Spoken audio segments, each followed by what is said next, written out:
Rodrigo Lurachi, yo soy psicólogo social, soy especialista en estimulación temprana y hoy les voy a contar cómo se articulan estos dos campos que parecen muy diferentes, la psicología social con la estimulación temprana, y pensarlo también desde la mesa que nos convoca, hablando sobre la crisis, una crisis en particular.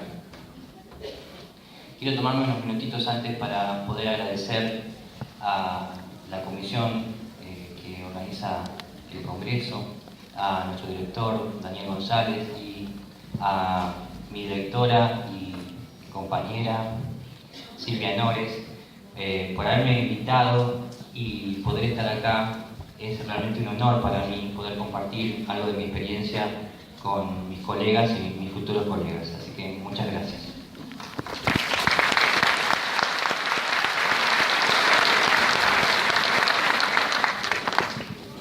Hay muchas definiciones sobre lo que es o son las crisis.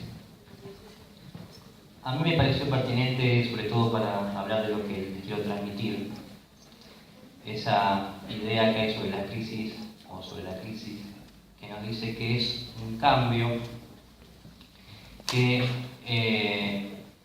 cuyos efectos va a actuar sobre la realidad organizada.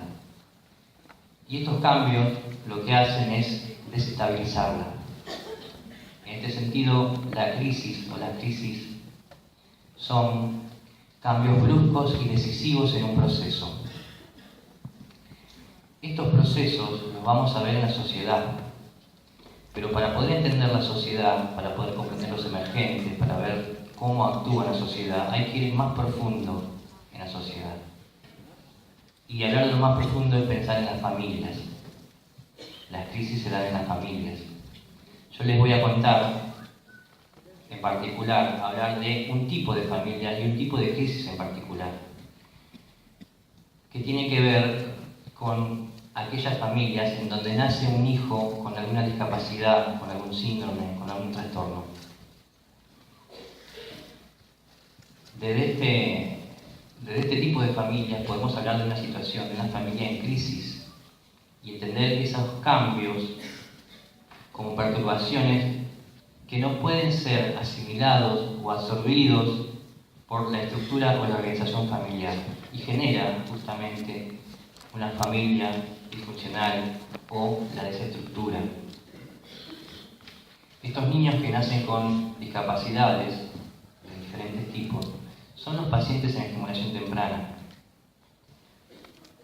Para definir estimulación temprana de una forma general, podemos decir que es el conjunto de técnicas y estrategias que trabajan evaluando la maduración y acompañando la maduración de los niños, de los bebés y los niños, brindando estímulos adecuados para que estos niños, de alguna forma, que nacen con algún tipo de déficit, puedan alcanzar dentro de sus posibilidades una cierta normalidad en relación a su maduración.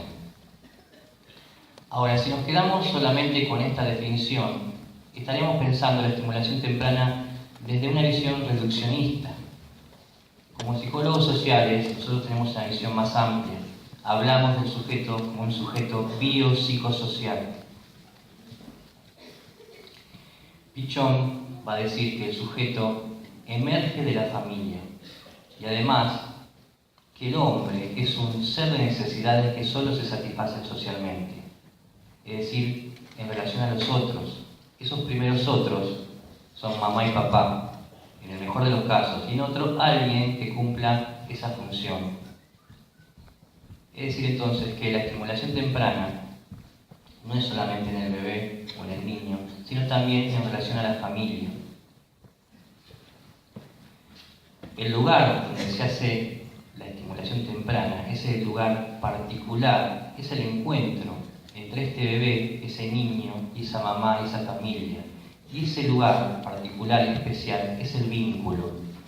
Fíjense, ese es el nexo común entre la psicología social y la estimulación temprana. desde esta perspectiva, es el mismo espacio, es el mismo campo donde trabaja la psicología social y la estimulación temprana, en el vínculo. Desde la psicología social decimos que es el vínculo, la mínima expresión de análisis de la psicología social. Y es también ahí donde va a trabajar la estimulación temprana. Las familias de estos niños van a tener diferentes características. Se van a expresar desde la culpa, la ansiedad, los miedos, el desinterés, la sobreprotección. Es por eso que también es importante trabajar en relación a esas familias, porque tiene que ver con los vínculos que muchas veces son muy pobres entre ese niño y esa mamá y esa familia. Cuando ante la presencia de una futura mamá, ¿sí? Acá seguramente hay mamás, estas futuras mamás y su familia van imaginando cómo va a ser ese hijo. Si se va a parecer a papá, si mejor que no se parezca. Si patea la panza y es varón, va a ser jugador de fútbol. Si patea la panza y es nena, va a ser bailarina. Se va armando una imagen, lo que llamamos el hijo imaginario. Y cuando este bebé nace, siempre es distinto. Lo imaginario es distinto a lo real.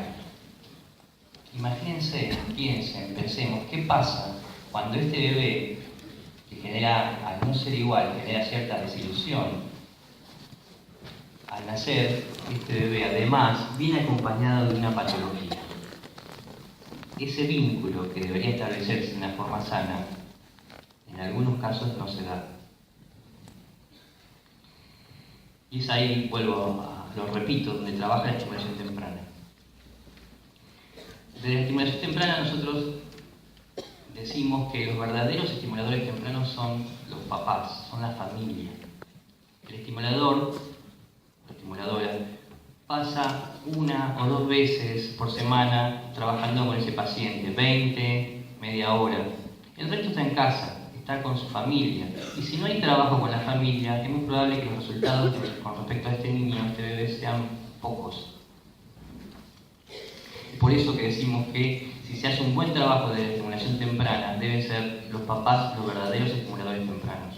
Y si hablar de verdaderos estimuladores tempranos, lo llevamos al plano de la psicología social, es hablar de agentes de cambio. Eso es lo que hace el estimulador temprano, generar agentes de cambio, generar o que se dé en estas familias la adaptación activa a la realidad. Que estos papás puedan tomar la realidad que tiene que ver con este hijo y la puedan modificar y modificarse.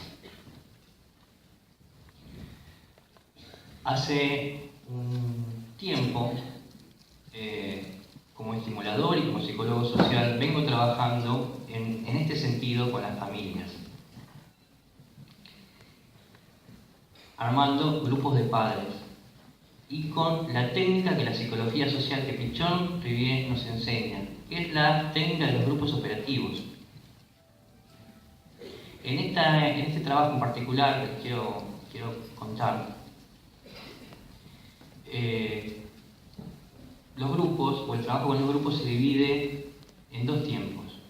Un primer momento que tiene que ver con la teoría, con la información, donde los papás pueden preguntar, donde la teoría que se les da tiene que ver con el emergente que surge en el grupo, con los miedos que pueden tener con respecto a sus hijos, lo que puede hacer, lo que no puede hacer, con sus propios miedos como padres.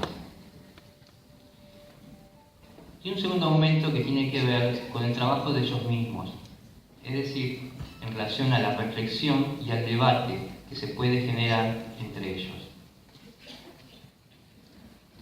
Esto además este trabajo está acompañado por dinámicas grupales, técnicas grupales, que han hecho que este aprendizaje que estos papás vienen haciendo en este proceso se fortalezca, se aprenda de una manera más intensa. hablamos no de grupos terapéuticos, sino de grupos de aprendizaje. Se dio, como en la mayoría de los grupos, como se da en los grupos, en estos papás, la mutua representación interna. Ya no son el papá de fulanito, la mamá de menganita, sino que son los papás de estimulación temprana. De este lugar podemos pensar a este grupo, a estos grupos, a partir de un grupo de pertenencia. Y no solamente eso, sino que se ha armado en relación a esto un grupo de referencia, donde los papás, además, pueden, ante una duda, ante estos miedos que surgen y ante nuevos papás que aparecen con nuevas dificultades, poder evacuar esas necesidades en relación a los otros. Hay dos fenómenos muy importantes que se han dado también en estos papás, en estos grupos de padres, que son el fenómeno o los fenómenos de continencia y resonancia. Es decir, que este espacio que le decía es un espacio también recreativo, donde los papás pueden distenderse y hasta también reírse. Es un espacio que estos papás se han adueñados y se ha convertido también en un lugar de contención y de escucha. De lo observado directamente como resultado de este trabajo, les puedo contar tres resultados importantes.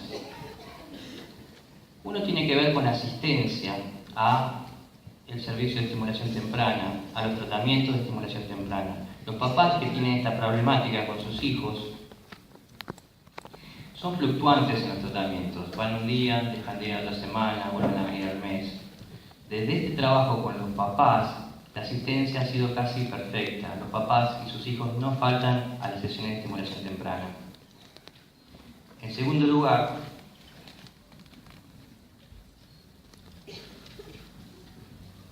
si entiendo la letra... no, bueno, perdón. En segundo lugar, los papás, la familia está participando en forma entera en los tratamientos. Por lo general van las mamás a estimulación temprana con sus hijos. Ahora, a partir de este trabajo, también los papás están presentes. Y por último, en relación a estos resultados como algo muy importante, es que los vínculos entre las familias, esta crisis que yo les venía contando en un principio, y sus hijos se han favorecido. Ya los papás no ven un bebé con una patología, sino que encuentran un hijo, y aún más, un hijo deseado. Para concluir, ustedes saben, como psicólogos sociales y como estudiantes también, que los roles se adjudican y se asumen. Este es también un espacio de estimulación temprana que los psicólogos sociales deberían asumir. Yo hace más de 12 años que trabajo en estimulación temprana, que soy estimulador temprano, y otro tanto que soy psicólogo social. Y cada vez estoy más convencido que el psicólogo social es un profesional que debería trabajar en estimulación temprana, por la visión, por la mirada que tenemos con respecto a los vínculos, con respecto a las familias, a los grupos. Es entonces esta también una invitación para que los psicólogos trabajen, ya sea acompañando a equipos interdisciplinarios que trabajan en la discapacidad, como también formándose en el campo de las intervenciones tempranas, como estimuladores tempranos, pero con la impronta de la psicología social. Gracias.